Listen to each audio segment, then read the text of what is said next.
so I came to this strange world. Assessment leaders agree that general education program assessment learning goals or competencies can also be considered institutional learning goals or competencies, as they become broadly incorporated throughout the curriculum. This means there exists evidence that most departments, not just academic departments, are engaged in using some form of these competencies. Currently, CMC has 16 signature learning outcomes. These came from the previous assessment committee, but we haven't completed any kind of institutional assessment on these since their adoption in 2009.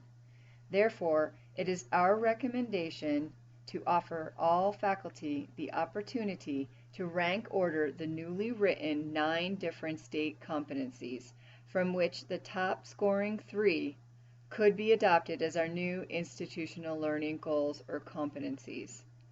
This would allow us to put a system in place where we could use course assessment in our program assessment and use that same course in our institutional assessment.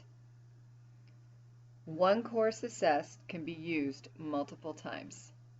This year, CMC is already assessing student learning outcomes in general education, and as we all know, the HLC requires it. Next year, 2016-17, our focus will be transfer degree program outcomes, and that will be on quantitative literacy. We, the assessment subcommittee, believe by choosing 3 institutional learning outcomes, institutional assessment of overarching core learning outcomes or competencies will be easier to translate, introduce, and maintain in a sustainable way throughout the college. Thanks for taking the time to listen, and hopefully this gives you a little educational background. Here's a website for everyone to check out on the AAC&U. If you have any questions, feel free to call.